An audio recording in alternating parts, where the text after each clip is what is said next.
Student OPT work permit ఆథరైజేషన్లని revoke చేయమని చెప్పి ఇవాళ ఒక senator department of homeland security బాస్కి ఫోన్ చేసి మాట్లాడారంట.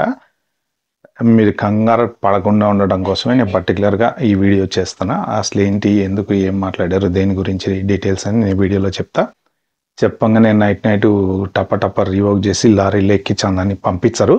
బట్ నేను వీడియో చేయడానికి రీజన్ కూడా ఏంటంటే, ఇప్పుడు ఇది కొంచెం మళ్ళీ ఇది జస్ట్ ఇవాళ మార్నింగ్ నిన్న ఈవినింగ్ వచ్చినట్టుండండి న్యూస్.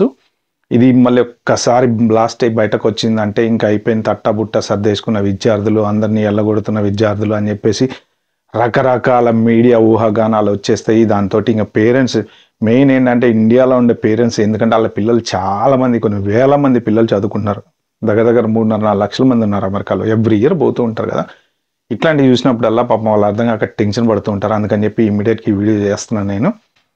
ఒకవేళ రీవోక్ చేశారనుకోండి, నెక్స్ట్ ఆల్టర్నేట్ ఏంటి, ఆబ్వియస్గా డీపోర్ట్ చేయాల్సిందే. సేవీస్ టర్మినేట్ చేస్తారు, డీపోర్ట్ చేస్తారు. బట్ ఇదే అంత సింపుల్ ఆ రీవోక్ చేయడం అంటే? ఎస్, కాదు.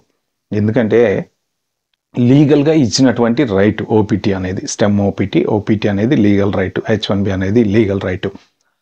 ఒకవేళ ఎవరన్నా ఓపీటీ మీద ఉన్నప్పుడు వాళ్ళు జాబ్ చేయకపోయినా, దొంగ పేరోల్స్ రన్ చేసినా, లేకపోతే పార్ట్ టైములు జాబులు చేస్తూ యాక్చువల్ పేరోల్ రన్ చేసిన, వయలేషన్ ఆఫ్ లా డిఫరెంట్.